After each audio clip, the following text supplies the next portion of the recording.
Hello guys, welcome back. So today we are going to start object-oriented programming in Python. So what are the objects and how do they implement? So we will look like complete guide step by step. So I will record in this video like what is a class object and what is encapsulation. These two topics we will cover, and inheritance and polymorphism I will create a different video for them. So let's understand from the basics what are the encapsulation and what are the objects and class like object-oriented programming in Python. So to understand that, first we should know what is the OOPS. So what are the topics under the object-oriented programming that we do understand step by step. So first it is what is the OOPS. So there is a core concepts. It is not a programming. OOPS is not a programming. It is a concept, and it is implemented by all the programming language. The language who does implement the OOPS, that will become object-oriented programming language. So it's one kind of concepts which is a core concepts, and it is matter a lot because it is directly related with the real-time scenarios. Okay, so that I will tell you, let you know how it will relate with the real-time scenario when we will look the examples. After that, we should know what is a class and object in encapsulation. I mean, in object-oriented programming. So class build block of object-oriented programming. Encapsulation, data hiding and access control. That is the use of encapsulation. That word derived from the word capsule. So capsule is like our medicine, which will having a combination of two things. Two medicines that we do attach, right? So that's why in encapsulation also we will having two things that do be interconnect. So in general, if you have some basic understanding of the core, that I can say like the two medicine will be, one will be a variable and second will be a function. So encapsulation, we will bind variable with the function. That's why it is called data hiding. We will hide the data and we will access the control, right? So that we will use some private, protected, public access modifier under the encapsulation. So it is mainly used for data hiding. Next will be inheritance. So it is a kind of mechanism where we do having a like code reusability, right? So how does it code can be reused through the hierarchies that we do look. So right now you just understand that inheritance is something which is used for code reuse purpose. Polymorphism is a one interface having a many form, right? So it's kind of, you can understand in general like all-rounder work, like we all are kind of having a fan of the cricket, right? So one player will do ball and they do play bat as well. If they do that, we do play like all-rounder. So one person is doing two different work, right? So same way here the person will become like a function. Like in polymorphism, person will become a function.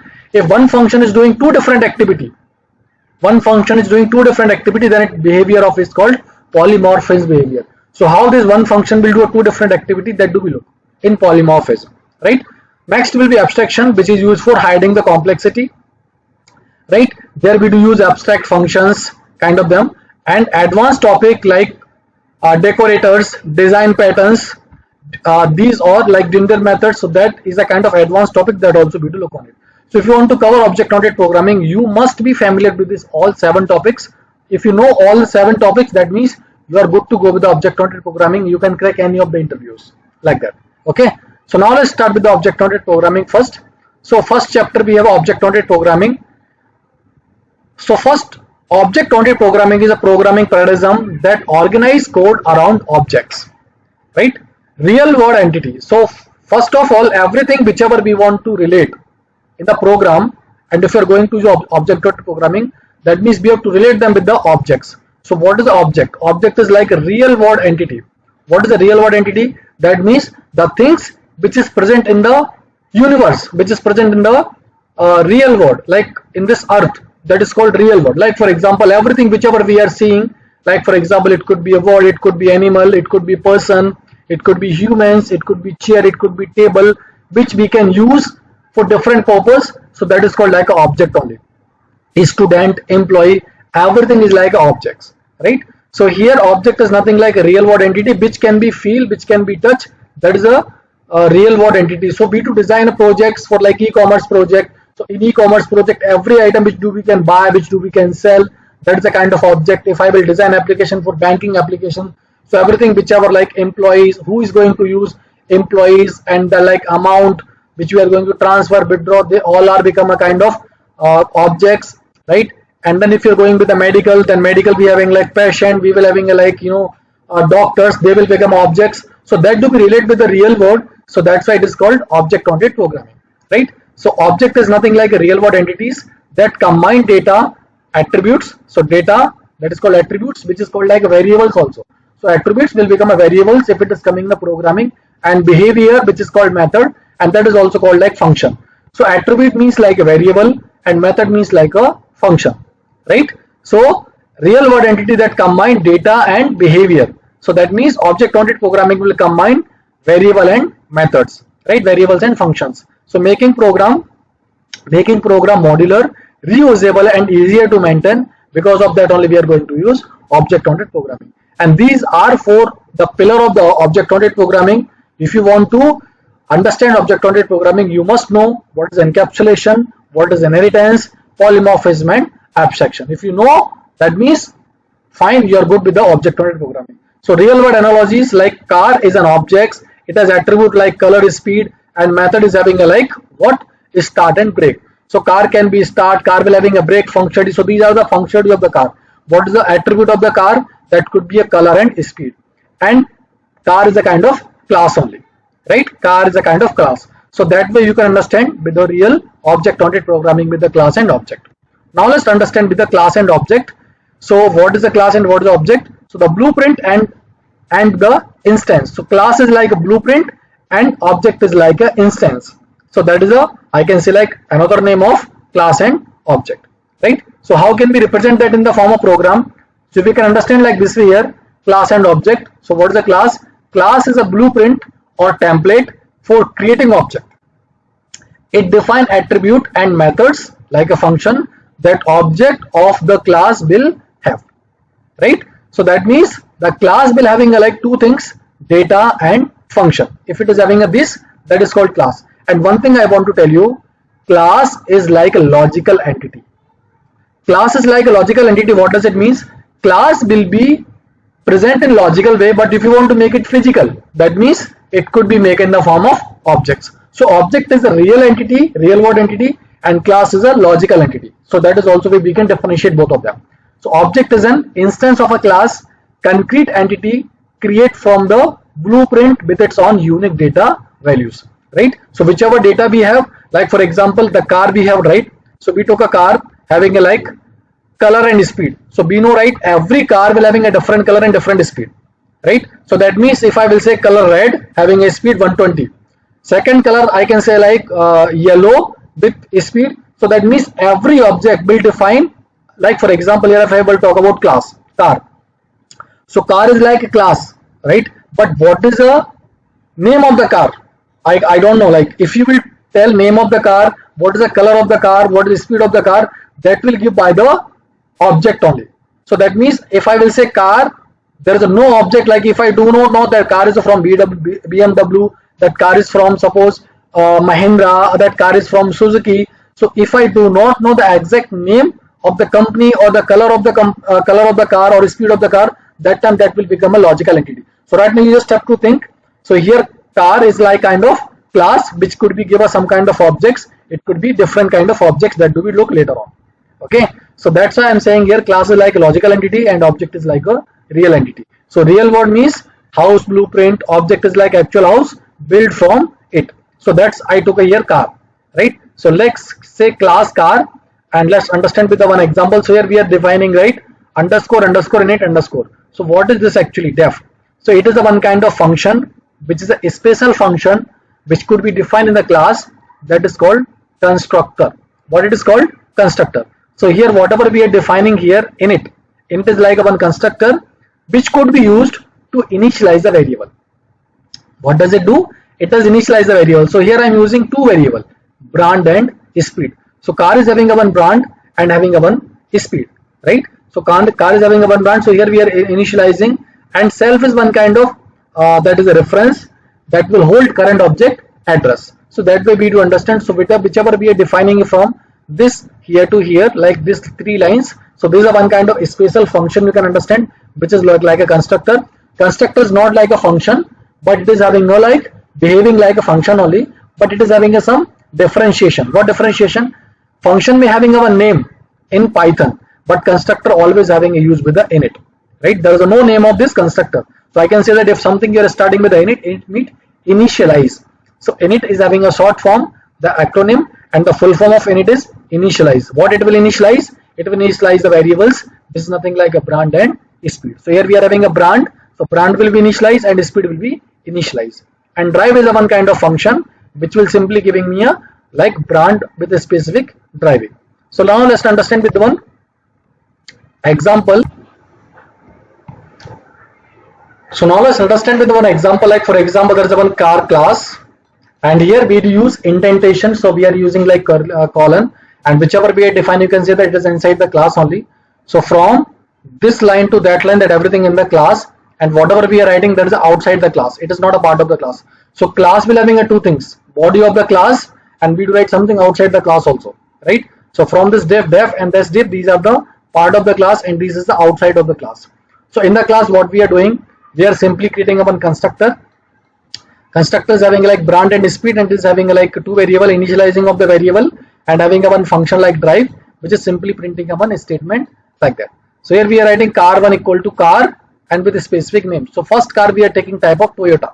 So let's say if I was saying there is a one class, okay, which is having a like brand and speed, but if I say that there is a no object of the car, let's say if I do not write object of the class, then what is the meaning of this? There is a no class, that's why it is called logical entity. That means there is a no name, there is a no brand, there is a no speed. So that means I created the class, but it is a logical entity. It is a logical entity. We have to give a specific brand name, we have to give a specific speed. Who will give the brand, who will give the speed? That will give by the object only, right? So that's why we are using here object. So here we are writing car1 equal to car Toyota 120. So car1 is behaving as a Toyota and having like 120. So what it is doing, this line is directly calling this init. Init is nothing like a constructor. So what it is doing, Toyota is directly passing to this brand, and 120 is passing to this speed. So here it is a kind of local variable, and here self we are making them like a global variable. Global means I want to use this variable outside the class also, right? So that's why we can able to use them. So that's why it is doing initialization. So whichever we are using self, so self is making like a global variable, and without self it is making like a local variable, right? So that's why that way it is behave. So brand and speed is nothing like a Toyota 120, that is going to store here in the brand and speed, and that is going to initialize. So car1 we are having two things, Toyota and 120. So car1 is like object, right? Car1 is like a reference which are having object of like car. So this car1 is reference which will having address of this car Toyota and 120, and same like car2. So here we are defining one more car, BMW, and speed is like 200. So that means it is defining with the second car. It is defining with the second car, and here we are simply passing car1 dot drive. So car1 dot drive, that means this drive. So drive can be called through the car1 or car2. So if I will go with the car1 dot drive and being right here car2 dot drive as well, car2 dot drive, because we are having a two function right now, right? We are having a two function. So car1 will behave differently. So car1 dot drive. So what drive is returning? It is returning self dot brand. That means what is a brand? Brand is nothing like which we are passing. So car1 is passing brand is like Toyota. So here we will get Toyota, and here if we will pass car2 dot drive, that means here we do get BMW. So if I will run this code, what we are getting, Toyota is driving and BMW is driving. So that way we do define the structure of the class, and that is a kind of object of the class. So object is a physical entity. Without object there is no existence in real world of the class. These are the connected to each other. Without class there is no existence of the object. Without object there is no existence of the class. You can understand like this way, class and body, class and object. Like in human is having like one is a physical body and one is like a soul of the body, right? So soul is like a class and body means it's like an object, because everything is doing by the body only, right? But the body is doing with the help of soul. If soul is there, then only it will work. If there is no soul, body will not be work. So that way they are interrelated to each other, right? Object is like a body and class is like a soul. Soul is like a logical things which we cannot feel actually, which we cannot touch, that is present inside the body, right? So that way you can understand class and object. Now let's understand one more example with the real world entity. Let's say with the bank account, right? In the bank account is a one class, right, where we are having like honor and balance. So balance we are initializing with the 0. Again it is a constructor. So who will call the constructor? That object will call the constructor. And again it is a one special kind of function which is called string. So it will call whenever B2 pass reference into a print statement. That also I will tell you. Okay, so that is the one constructor. It is a special function again, and here is the one function like deposit, right? So what is happening? First we are creating the object. So this object will be the out of the class. This object will not be part of this bank account, right? So what we are doing here, we are passing two things, Rahul and 5000. So what is happening? Rahul will go to this owner and 5000 will go to this balance, right? Then here it is going to initialize the variable, right? Initializing the variable. So owner will make a like global and balance also make a global. So I can directly access them outside the class, right? And second we are passing acc.deposit. So what is the deposit? Is a one function where we are passing some amount, right? Let's say 1000 amount. So what is happening here? Self balance plus equal to amount. So it is simple like this is statement, self balance equal to self balance plus amount. Simple.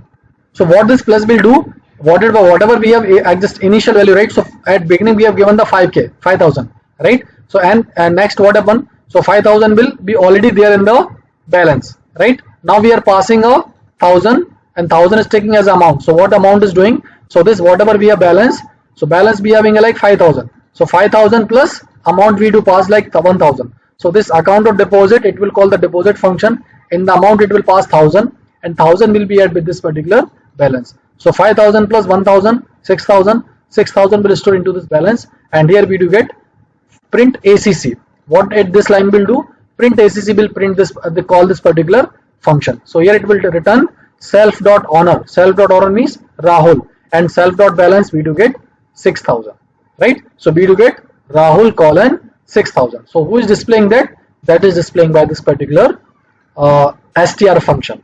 When do we call? We do call the acc is reference, right? Acc is reference. When do we pass the reference in the print statement?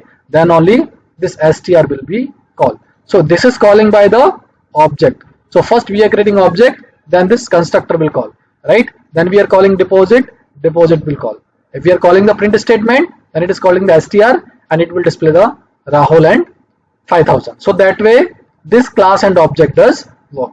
So this is a kind of brief introduction or brief explanation of class and object and how they are interrelated to each other, right? So this is the kind of object and class. The next topic we do have an init. So init method and myself. What is the use of them? Self. So init is a special method like constructor called automatically when an object is instantiated. And how to get to know object is instantiated? There is a symbol of them, right? Reference self is reference to the current instance object of the class, like C++ Java is like this. So if you have an understanding of Java and C++, there we do use one kind of this reference. The same work is doing by the self. What is the attribute? Is like a variable. So variable is stored on a self becomes instance attribute unique per object. So that means every object will having a unique values. str is kind of optional. It's not mandatory, but yeah, defines how the objects print. So if you want to print the object, then we have to define the str. So that way it will work. So this is a kind of brief introduction about class and objects. Simple, right? I think looking like a video is going too long. So this encapsulation I will cover into a next topic. Thank you guys. Thanks for watching. Take care. Bye bye.